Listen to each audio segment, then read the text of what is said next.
Good evening. We are back at it again on Tuesday night. Hope everyone had a good Labor Day. Still celebrating the big win on Saturday night. But Graham, you've been grinding away, dude. You went back to this game, and we're going to talk about it some more. So, before we jump in, any big thoughts you want to share with us? I got some big kind of overarching things we can hit real quick at the end, but let's just get straight into some plays, man. All right. So let me change my screen here so I'm looking at the TV. All right, yeah. So this little pass here at 8:14, nice little. We got a Lab McConkey screen here, so just wanted to come back to that. We told you UGA was going to run that play. Here we got a nice little RPO concept. Georgia, that was an interesting play because like a lot of people gave Georgia heat for not throwing deep routes, but they did have some deep routes that they did run in the first half. That play in particular, it looked like JT was about to throw the slant and he saw his guys opening up downfield and tried to pull that back and it came out of his hand, but they did try to do some things downfield early. It just didn't work because Clemson had 8 people. But you saw the McConkey screen there. That was a nice one. We saw Sawyer get off his edge there at left tackle and get out and block for Ladd there. And I mean, just thought that it was interesting that we saw McConkey in this game the way that we did. He was somebody that I think a lot of people had not heard of. Definitely in the stands, there were a few people who were like, "Who was that guy?" But he did a nice job. Yeah, I mean Sawyer did a decent job there, but I think maybe a little bit better block. You see McConkey get some more yardage. Let's move on to this next little. So we got a swing pass to Cook here, and we don't get good blocking by Jermaine Burton there, and he really struggled with his blocking all night. There was quite a few plays like that where one block probably would have sprung it or at least put the receiver into a one-on-one situation where they maybe could have made a guy miss and we would have had an explosive play. But I know he hasn't been totally healthy. I think Kirby said he's only practiced like 15 times out of their last 50 practices. So definitely something that we can kind of excuse, but keep an eye on that because I know that Kirby is big on downfield blocking, and I'm sure that he's going to hear about that in the film room this week. Here we have an awesome little run, Kendall Milton. I like this play design by Todd Monken a lot.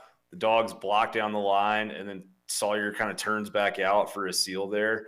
And, like, that's the little wrinkles that we didn't see all of last year from Todd Monken. I just don't think they had time to install some of these kind of nuanced things in the run and pass games. But there was some nice stuff like this, and we're going to show you some more as we go through here. And again, yeah, so next play, we've got a creative little wrinkle to get James Cook the ball, just coming in motion there.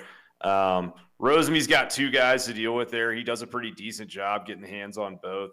Georgia really didn't have the numbers advantage there that it probably wanted to throw that screen into. But we talked about in the pregame, that Georgia, with all these talented backs, was going to have to find McIntosh and Cook in the passing game and line those guys up in creative ways and put them in the slot. And I thought they actually did a pretty good job of doing that. The touch distribution between all 4 backs was decent. No one really got forgotten or anything like that. Yeah. Here we're going to have a 3rd and 7 to Brock Bowers. Just a really good option route by Bowers. Reads the defense, cuts that outside. Him and JT are on the same page. We have a lot of Brock Bowers in here. He was obviously Georgia's leading receiver on the night, both yards and receptions. But this dude is going to be unreal. I was so impressed with his poise. That type of big game, first college game of his career, I think it would have been kind of easy to expect him to have some drops or some missed assignments, and I think he graded out probably about as well as anybody on Saturday night. And then here we're going to have a run by Zeus. I highlighted this play because we saw it was only a 3-yard play, but there was good job on the left side of the line. And you see Bowers pull and come down the line there and kind of play that H-back type of position. And I think I underestimated Bowers a little bit. I sort of saw him as more of a stand-up tight end that would line up in the slot and not really be a guy that Georgia was going to put, especially against a team like Clemson, into these type of situations where he was going to do dirty work blocking in the run game. And they had him running that H-back type of position that we talked about a lot this offseason all night. So I was impressed with him, and his run blocking was superb in addition to what he did in the receiving game. And then we're going to have this is that PI. This is that PI. Yeah. So a little out of order here, but no, you're good.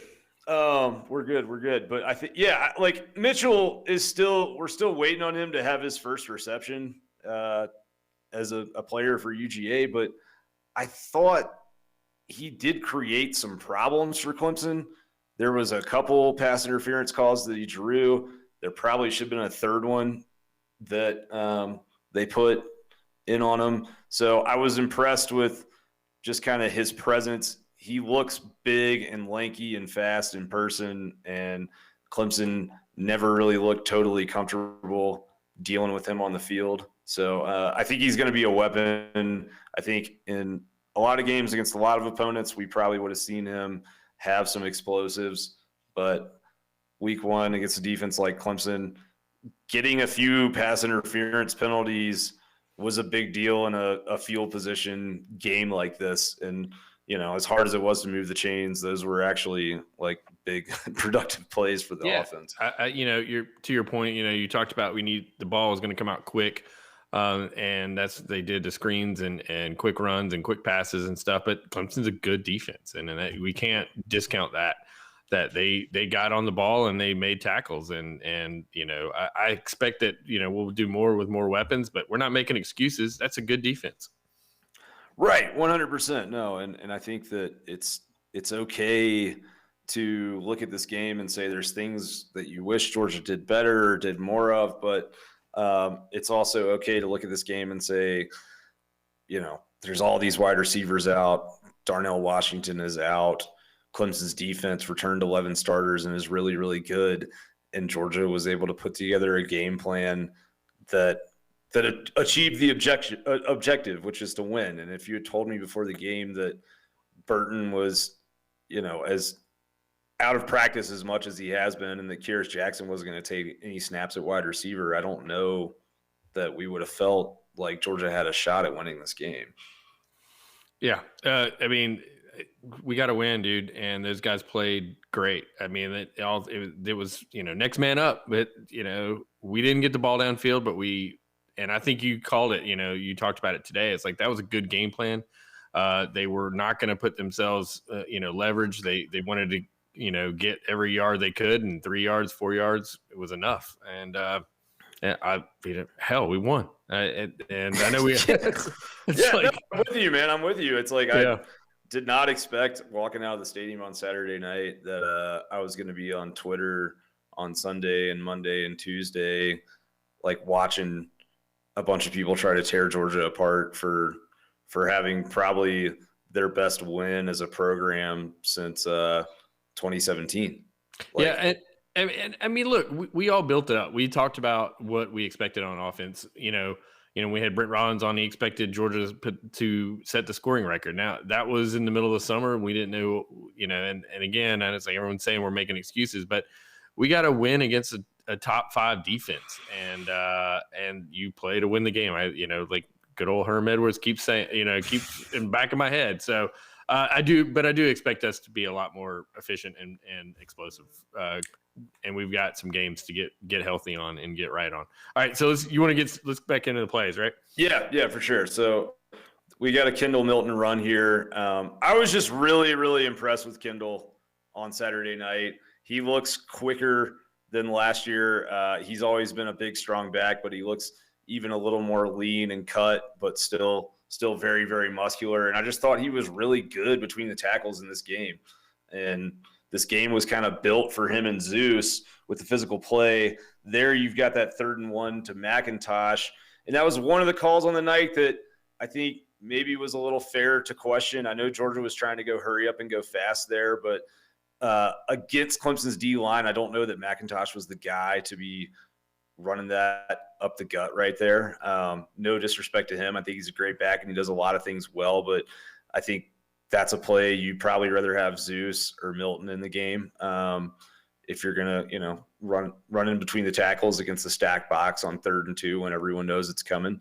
Yeah, so, I think I tweeted at that point, I was like, 8 in the box till I die, I believe was my tweet time stamped at that time. So, yeah, nice. But our boy Chris Smith picked us up a few drives later. But you're right. Sorry, I slowed you down here. No, you're good. So, yeah, this next play is just a really nice job on the left side of the line here. You've got the wide receivers blocking as well. You've got Sawyer, Bowers, Fitzpatrick, and Justin Robinson, number 9, who, first time we've seen him on the field in a Georgia uniform, all working in sync. They're spread out. They're pushing downfield. You can see Robinson on the left side there doing work. You see Fitz right there. You saw Sawyer kick out and get a block on the safety, Landon Zanders. So that was one of Georgia's better explosive run plays on the night. And again, I think we see there that Monken-Luke influence of they want these linemen that are going to be a little bit faster, a little bit bigger, that are going to pull and come around the edge. And we talked about that this offseason. We talked about that last offseason in terms of what we expected from Monken and Luke when they were hired. And we're starting to see that kind of take shape on the offensive line. And I think it's definitely affected some of their personnel decisions as well. You can see how important Fitzpatrick is in those run blocking plays. I mean, he was setting the edge and was by far one of the best blocks on that play. And that was one of the few explosive runs we had. Yeah, 100%. So here we're going to see Justin Robinson. He gets a little bit, this was another screen. He gets a little bit too far down the field here, and maybe just a bit too excited, and kind of forgot, I think, who he was supposed to be blocking. And it's a young guy. It happens. But I think probably the biggest thing, if I'm Georgia, that I want to clean up from this game is some of this downfield blocking by the wide receivers. And I think that was an area where the inexperience was felt, maybe even a little more than in actual route running. So, and then we've got coming up here, we've got the interception from JT, and really Spector does the exact same thing to JT that Chris Smith did to DJU. And he sticks with Fitzpatrick there at first and kind of acts like he's going to cover that tight end seam route. And JT locks on and he comes over there and gets it. And I think if you keep playing this clip here, I'm not sure if we have all of it, but on the broadcast, I noticed as soon as Spector caught the ball and got tackled, like JT was looking up at the monitor trying to figure out where he came from. I think that really confused him a little bit. And I think it definitely affected some of the play calling from that point on, just in the nature of that game. I think Monken got kind of in that spot where it's like, let's not force anything we don't have to. Yeah, another good big run by Zeus right here coming off the left side. He was so good in this game, man.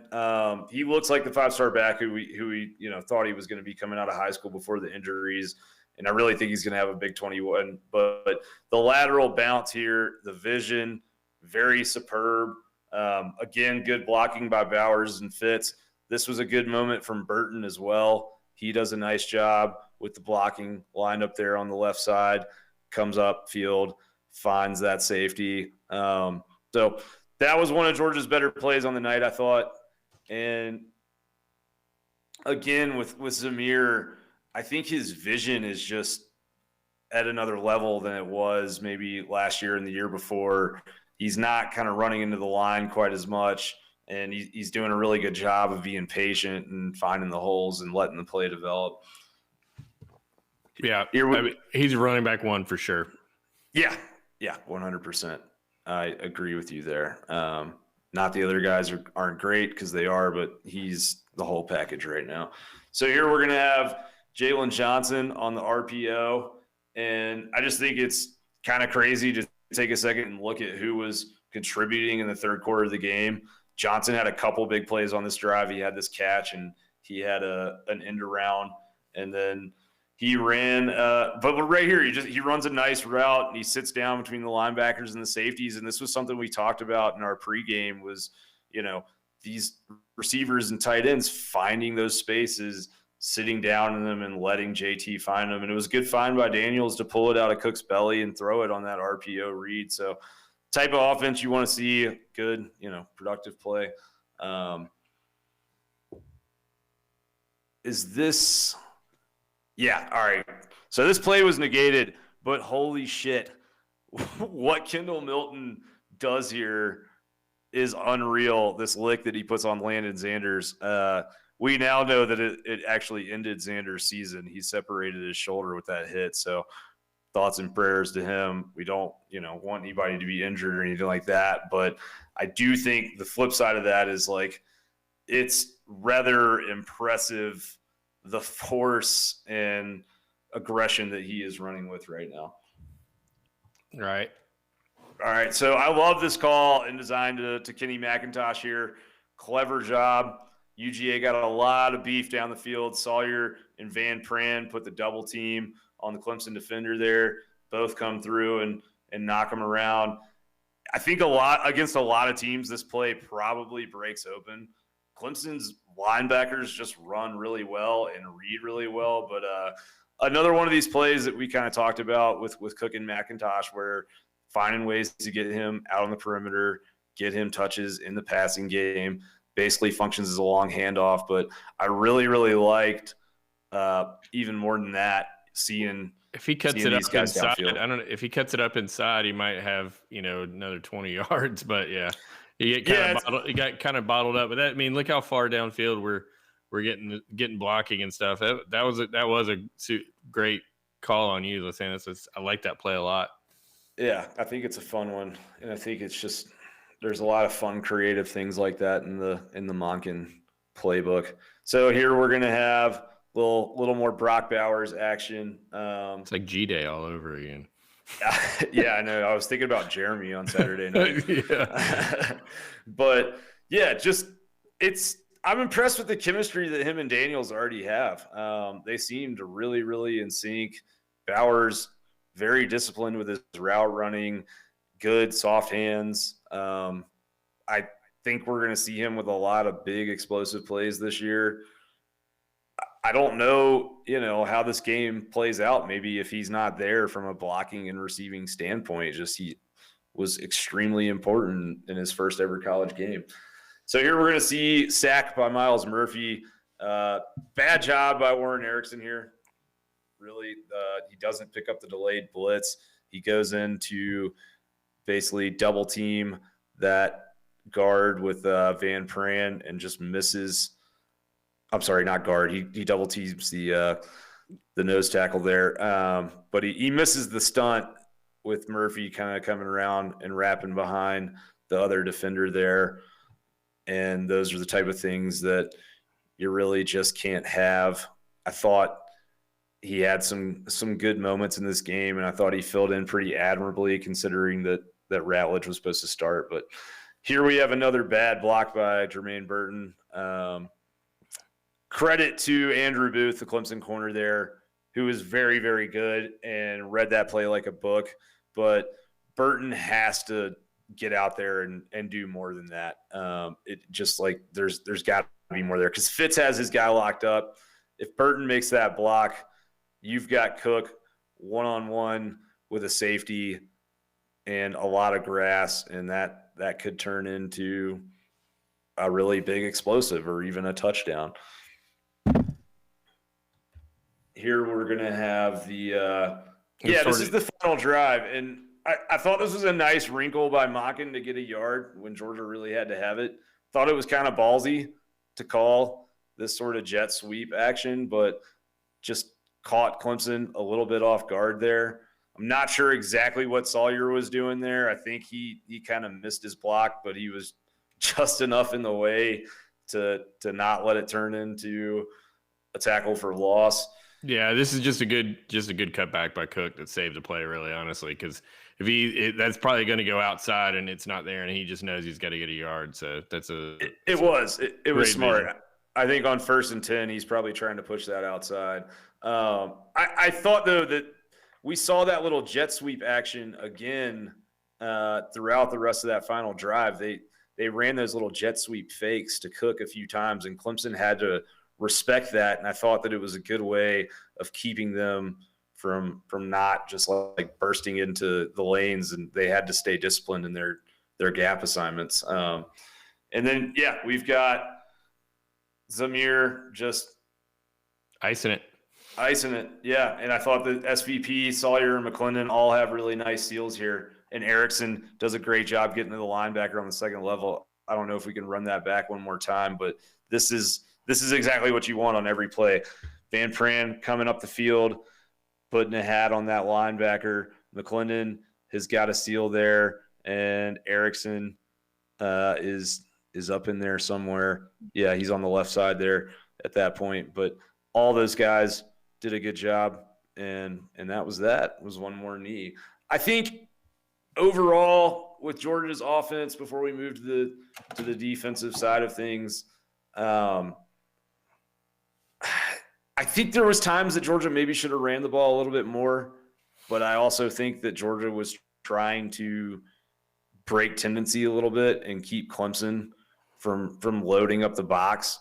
And to their credit, when it was really time to run the ball and run clock, they did it, and they did it successfully. But going back in the game, there was more successful run plays, truthfully, than I remembered. There was a lot of good 6, 7, 8-yard pops by Zamir and Milton and McIntosh and Cook as well. And I think that maybe those guys could have seen a few more touches, and maybe Georgia controls that game from just a possession standpoint even more. I know time of possession is everyone's least favorite stat in this era of college football, and for good reason with the explosiveness of offenses, but I think there are games where it matters, and this was the rare one where it does. I also felt like we saw Clemson's just a really good defense, and I mentioned it a couple times in here, but Georgia had some plays that probably pop against a lot of their opponents, and I think it's okay to give the opposition credit, like we were talking about. Be happy that you got the win, got out of there, and move on and see if some of those plays don't break for you next week. Because I think if Georgia blocks like they did on some of these plays against a team like UAB, or even against some other teams in the SEC that are good, solid teams, you see some of those plays probably go. So the other thing I want to give Monken credit for halftime adjustments. I thought they were good. We saw 1 3-and-out from Georgia after the half, and we saw that drive in because of the JT interception. But what he did with the screen game on the outside was much more creative in the second half. All the running plays he got going outside in the second half, we saw a lot more stuff get out on the edge, and that was really where we saw Georgia have success, creating lanes for the running backs. And I thought he did a good job of kind of regrouping and assessing some of that at halftime and figuring it out. I also want to say that I got killed on Twitter, YouTube, everywhere else pre-game for saying that Georgia was going to have a quarterback advantage in this game because of the amount of starts that JT Daniels had under his belt and the fact that he had been in an environment like this before. But I was right.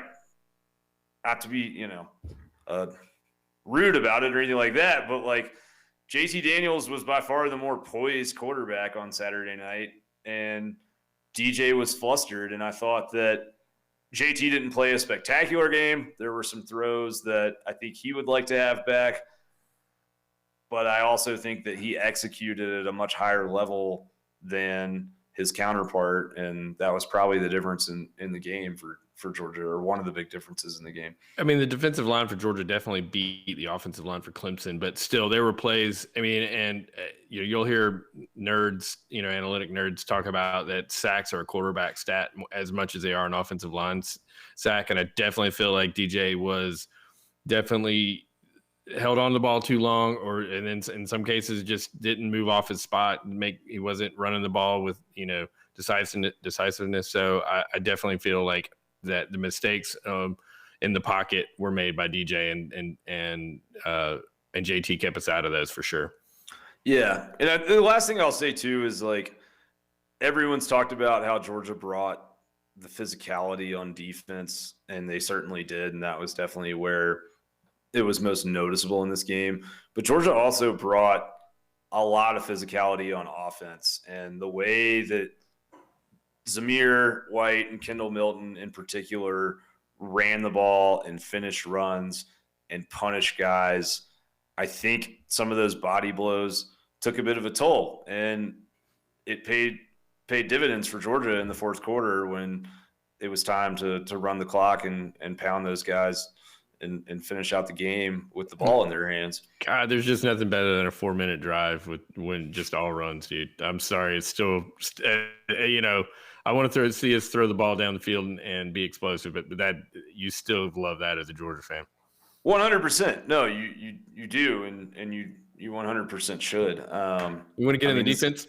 Still RBU. Yeah, 100%. Let's do it. So, do we? Yep. I don't think this is the right play. It's not the right play. Sorry. Hang on. I know why now. It's okay.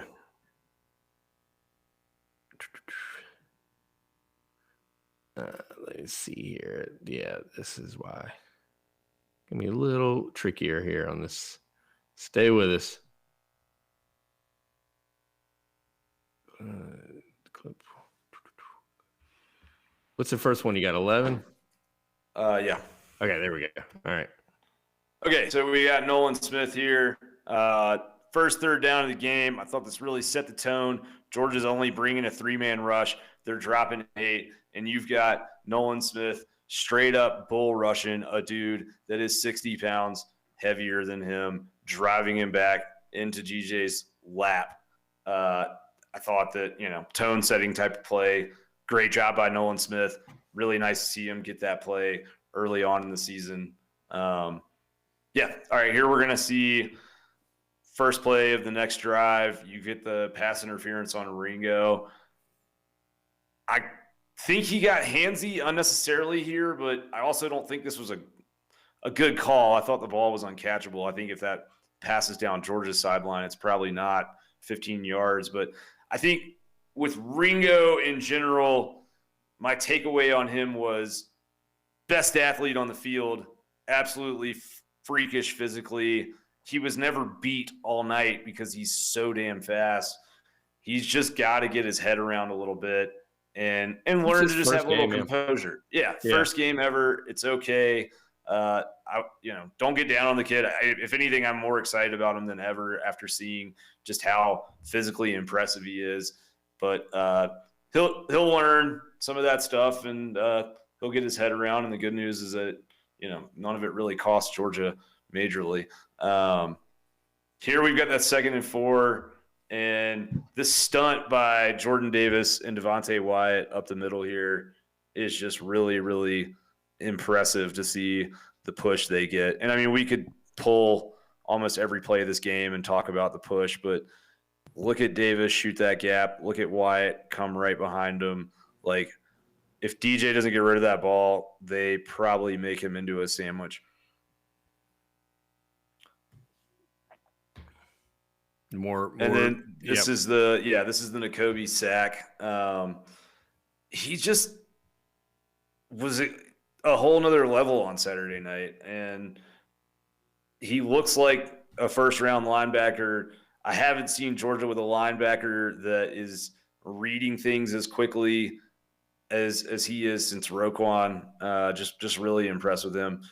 Here we've got Tyndall shooting out like a rocket from that inside linebacker position. His pursuit was just really, really impressive. I did not realize he was this fast. Axe had a great tweet on this on Saturday night and just showed this play and got a lot of looks because it was awesome. Yeah, like you say, he was like a rocket, man. It was. Yeah. I mean, it looks like somebody slingshotted him, and he comes from that far side too and beats, a running back that runs like a 4.4 to the edge. So impressive. This was the only play of the night that I really had much gripe with Nakobe Dean. He's got to make that little tackle there on 3rd and 7. With all the things that he did in this game, I don't think it's that big of a deal, but we also do try to show the good and the bad here. And that was a play that Georgia had a good chance to get off the field, and they didn't. Yeah, he was clearly just guarding the line and just gave up too much on that and just couldn't make up the play there. He let the play get him and he didn't get it. So, but yeah, to your point, it was picking the fly shit out of the pepper, as they say. Yeah. So here we've got no, I don't think this is the right play. All right, well, here's another one. No worries. Get your. That's 43. That's 43. Okay. Yeah, so we've got a wheel route here. I put a few wheel routes on here because I think if you're a Georgia fan, probably helps soothe a little bit of PTSD to see how well Georgia handled the wheel routes on Saturday night. And then Clemson looked for him a lot, though. Like, they ran a lot of them, and DJ stared them down a lot, and Georgia really never gave anything up. And this is one of these plays where they're trying to run that wide receiver into our defender and open it up, and he just gets locked on him, got off the sort of illegal screen in there and was all over it, like you say. Yeah, totally. So here we're going to have the pick six by our boy Christopher Smith, official ambassador of the show. And obviously you've all seen this play probably 36 times at this point, but two things I want to point out. One, Brittany makes a really smart decision not trying to block DJ there because probably turns into a flag and negates the return. And two, look how far Keely Ringo comes from in this play. If you run it all the way back, he's like way out of the screen, probably, I don't know, a solid 10, 15 yards behind Smith. And he absolutely flies back into the frame. It does not look like he's trying to run that fast, but he just wants to be there to I love it. Yep. Yeah, he wants to have fun, but just what an athlete, man. Scene was so good, as he always is, but I thought his coverage was even a level higher on Saturday night than we've seen to this point in his UGA career. And I thought he does a really good job here getting a hand in around the big tight end without drawing a flag and coming in early. Refs love to call that as pass interference. Herb Street was kind of leaning, saying that was a little early and stuff, but man, that was a bang play, and he was on it, and that's the kind of play you got to make from that position, And if they're going to blow the whistle, they're going to blow the whistle, but that's the only way. You're playing defense, and you got to get the ball out of the receiver's hand. So 100%. If he gets flagged for that, I'd been pissed, but he didn't, and that was another awesome play by. Yeah, so pause this right here if you don't mind. This alignment, first of all, I just thought was really interesting. Oh, wait. This is not the right one? This is 757. Which one are you looking for? I'm not sure, to be honest with you. It's a 3rd and 10 with 106. No, this is probably the right play. Maybe. Or, I'm sorry, go to the next one. I think this is a play early. We might not have it. It's okay. There was some interesting stuff Georgia was doing from an alignment standpoint, and they kind of had Seen as a low safety and Smith and Jackson up high. We don't have it. It's all right. Jordan Davis, still an absolute monster freak show of a human being. Don't know how you can't love him. He's quick as a cat. He weighs 340 pounds. He's a great interview. But look at him just shoot this. It's unreal. And then we've got Trevon Walker getting in on the sack action. Or wait, no, that might have been Dean again. I'm sorry. Yep. I'm gonna go back to the Jordan Davis. Yeah, so we got him shooting the gap there. Just his jump is something a D tackle shouldn't have legally. All right, next play. And then we've got sack. We've got Walker coming up there. No, I'm sorry, that was Dean. I apologize, but we're 40 minutes in, cranking through 30 or 40 plays, so you're doing fine. But this is yeah, another D-line sack. That's Carter coming in there. We can keep rolling here. All right, cool.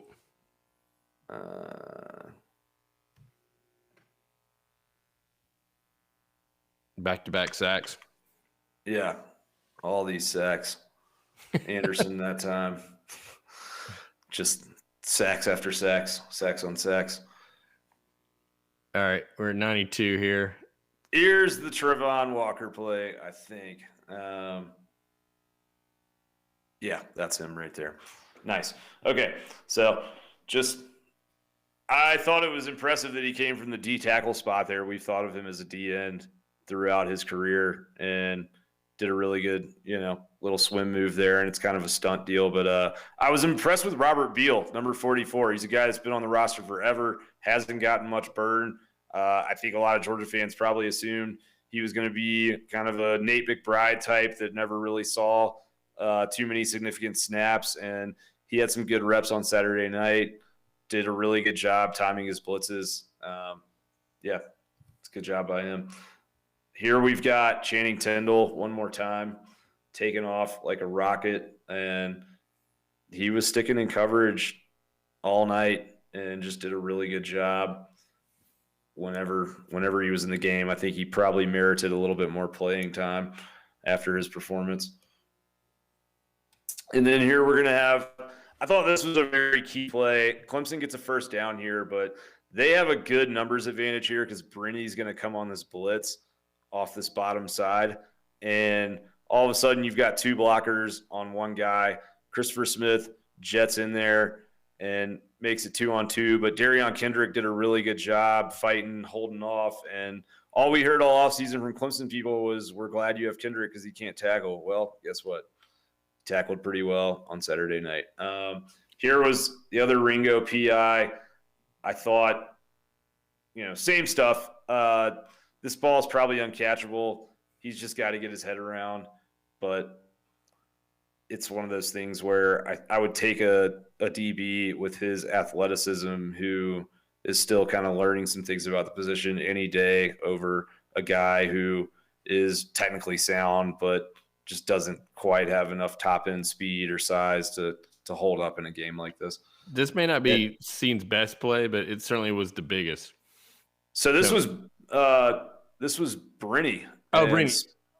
Yeah. So Brinny and Speed, and they switch guys here, which I thought was interesting. Brinny takes the outside receiver when he comes in, and Speed takes that slot receiver when he goes out. Or I guess he's not a slot receiver, but that second receiver to the top. And they run kind of a little switch post kind of wheel concept there. But that's the 3rd and goal play with Brinny again. And I thought, go back to that play if you can, that 3rd and goal. 3rd and goal. Yeah, right here. So Clemson motions that back out in coverage, and if you just pause it right there, Dan Jackson, walk-on safety, number 47. I was sitting right on this goal line, and I'm standing there, and I see Clemson motion their running back out, and I see a walk-on safety in man coverage against a running back, and I think that we're probably cooked. And you see DJ look him down pretty hard at the start of the play and try and go that way. And I just wanted to give kudos to Jackson because he played a lot of big snaps in this game. Thought he did a really good job, stayed composed, looked like, he was supposed to be out there. And, he was on the field because Tyke Smith was hurt and some of these other guys are younger and not as experienced. So that's development. is what it is. Taking a walk-on player, having him in a moment like that, against a team like that, on a stage like that, and having him come through and do his assignment is great job by Jackson, great job by the coaching staff. Hats off to everybody there. All right, three more plays here, wrapping up the defense show. Wheel route covered up, very well covered up. Clemson really tried to go to this well a lot, especially in the fourth quarter when they were looking for something big. And if he throws that, speed probably intercepts it, but he doesn't. All right, two more and here. Then this may have been the best defensive play of the night, and this is Seen coming in, playing the ball instead of the man, and swatting that thing out. And just the way that he timed that, like his reputation as a guy who lays the wood all over the field. And right there, he makes a very cerebral decision. And just, I don't think you could have asked anyone to make a better play than he made in that moment. Yeah, he gets his shoulder pads down. He gets his, doesn't avoid the head and neck area. I mean, avoids the head and neck area. I mean, that was a similar play to, Pitts in the Florida game, but this time he knocked the ball down and didn't get flagged. So that's I mean, it's a little different because he's coming from behind. I know what you're saying, but like I think we're saying the same thing. Like there was a chance there for him to try and lay a big lick and get the ball out that way, and he just finds the ball and bats it. And I think that's probably that was the last. Here's the last play. Oh, here we go. So this is something poetic in my opinion. So on this play, he ends up trying to dump it off to the wide receiver coming across there. But the primary read on that play is a halfback wheel route there on fourth down. And DJ's looking for it, and it's never there. And I think that's kind of a fitting representation of where the secondary and defense is from last year to this year. Because that was the bugaboo last year, and Florida just tore Georgia up on those wheel routes and on those halfback wheel routes in particular. But I think the Jamil Adahi effect was extremely noticeable game one. He's got those guys playing faster. He's got them finding the ball, playing the ball. Under Kirby, like Kirby has a great reputation as a secondary coach, and rightfully so. But I think it wouldn't be unfair to criticize at times some of Georgia's defensive backs have kind of played the man more than playing the ball, and that has led to penalties, that has led to guys not making plays in coverage when they're in position to making plays in coverage. And with Adahi, it seems like there's some things that have changed, and it also, that alignment thing that I was kind of talking about earlier, like there was some 3 high safety looks that we've never seen with Georgia under Kirby Smart, unless they were in like a true prevent kind of into half Hail Mary situation. There was some stuff that we haven't seen Georgia do before, and we can definitely get into that further kind of as the season goes on. But I thought his fingerprints were all over that game, and Georgia lost 7 secondary guys off of last year's team, and they came out and put the clamps on a bunch of 4- and 5-star wide receivers on Saturday night, and it looked kind of effortless at times. Yeah, I was looking at some of the numbers. I mean, and Clemson was third to last in yards per play coming out of that game. I mean, and it's well noted that I think Sarah had a pretty funny quote. It was like 2.3 inches per rush or something like that. Yeah. So I saw something. It was 0.009 yards per rush, I think, or something. Yeah, the lawyer did the math. We just we didn't do it. No, but okay. So it was awesome. Grant, that was fantastic. I know this is probably not a great podcast episode, but please, if you're listening to us on podcast, get on the YouTube, because Graham just went through 40 plays, and it's worth watching. But you've got some picks for us, some early picks. I do. Yeah. All right, I wanted to say one thing quick. Start looking at these lines earlier in the week. That's what the the pro bettors and even the amateur bettors that know what they're doing. You want to get these lines early before they move. When they come in on Saturday, the books have locked them in. They know where. I mean, just look at the over-unders on week 1 and how many were within 2 or 3 points. So 100%. With that, who you got? Yeah, so 100%. You're very right about this. And before I give the picks, I do want to say, just to update everyone, I went 4-0 week 1. Last week, we were 3-3 with a push. I had 7 picks, so we came out basically, got our money back, which is always fine when we're gambling. We'd like to win, but we're happy when we don't lose. So far on the season, I am 7-3-1. I feel good. I feel really good about the board this weekend. I think this is going to be a hot one. I think we're looking at a good weekend. Bet these at your own risk, but I feel very good about the Kentucky-Mizzou over. That opened at 54.5, and stupid people have bet that down to 53. So I am against the public here, but I think that Will Levis or however you say his last name, the kid that eats bananas with the peel on for Kentucky, is really good. Quarterback, not really good, but I think Kentucky has a passing offense. We know Missouri knows how to score points. We know that Drinkowitz will find ways to score points. Even if it's a wide receiver double pass, he's going to score some points. I don't think 53 is that much with these two teams involved. I think this game will go over 60 pretty easily. Texas A&M and Colorado under 52. That one, I feel like A&M, their final score was a little bit deceptive. They struggled with their cupcake last weekend. Honestly, I'm not 100% remembering who they played last weekend, but it was a MAC team of some form, and it didn't go super well. Haynes King, the new quarterback that Texas A&M fans have been yelling at us in our YouTube comments about for the last 6 weeks. 2 touchdowns, 3 interceptions. Come yell at us more. Yeah. No, we love your engagement. We really appreciate Texas A&M people. But yeah, 2 touchdowns, 3 interceptions for him. A bit shaky. I think Colorado has a pretty good defense. I don't think they have a very good offense at all. I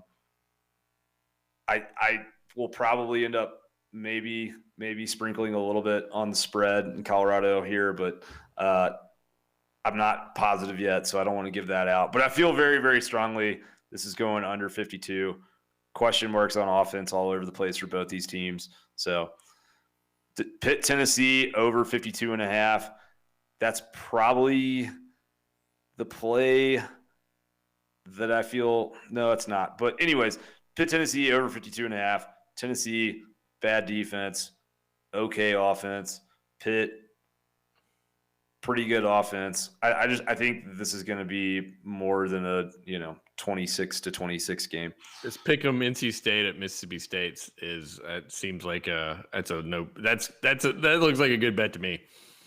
It does, and that's what scares me about it. I feel like somebody knows something that I don't know, but I gotta shout out Bud Elliott over at 24/7 on the NC State, because he hyped them a lot on the Cover 3 podcast this offseason, and I followed him on their over 6.5 win total in the preseason. I bet money on that, and then I thought it was only natural to take them, minus 18.5 or 19 or whatever they were against South Florida last week.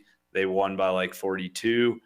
Mississippi State barely escaped Louisiana Tech with a win. So this is one of those games that I just hope that I'm not having a week 1 overreaction, because it feels like the line should be a little bit steeper here, but I already bet it, so we're in on it. We're going for it. Texas minus 3.5 at Arkansas. I thought Texas looked better and more organized than they have at any point in the last decade since Mac Brown left. I thought that Arkansas, they were in a dogfight up until the early fourth quarter with Rice, I believe. I don't think Arkansas can score enough points to keep up with Texas in this game. And I like the under in that game for the same reason. And I like ECU. Here comes some more South Carolina hate. Yeah, I like them +2 versus South Carolina. I just think that at +2, what's the money line? It's probably only +105 at that point, but maybe +110. I'll take the 2 points. You never know what's going to happen. Feels like a type of game where like a missed extra point might determine it or something stupid. I love this. You're back on. I didn't even notice you went back to Colorado. I was going to ask you if you were. You went because we talked about this game in the preseason. Yeah, we did. And probably the pick on the board that I like the most is Iowa +6 at Iowa State. Yeah. Iowa State preseason darlings.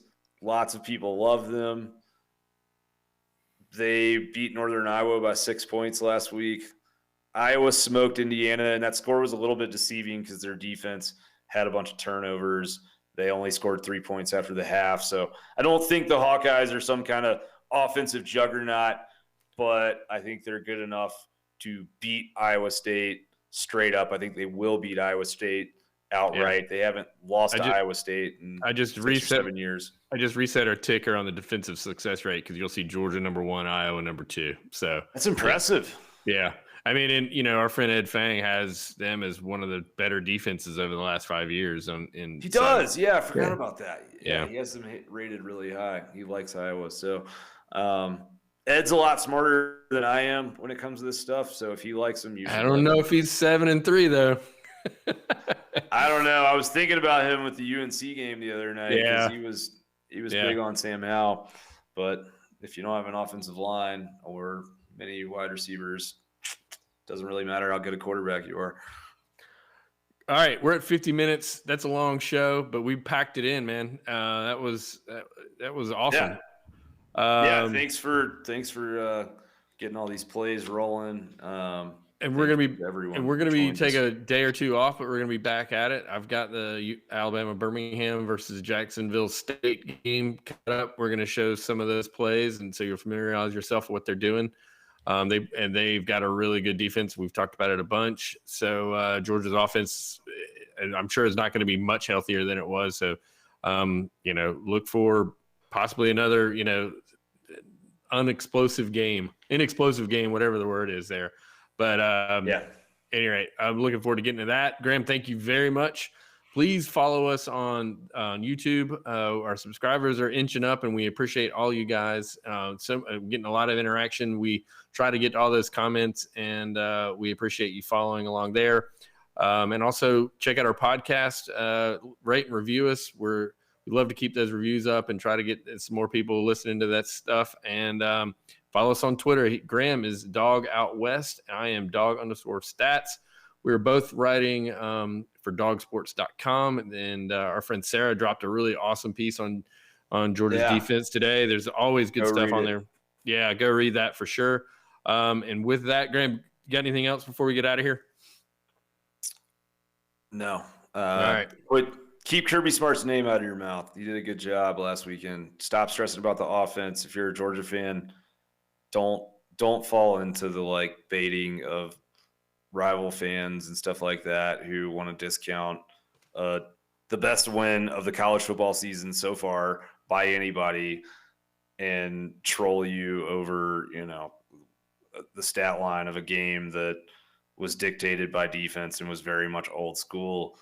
If Georgia is struggling in 6 weeks with offense and they can't create explosive plays when some of these guys get back and healthy, or they start, things really start looking dire, we can worry about it then. But the program just had their biggest win in 4 years. Enjoy it, guys. Just enjoy it. Let it be. It's going to be a long season. Just have fun. Georgia beat Clemson. Go Dogs. There you go. Go Dogs.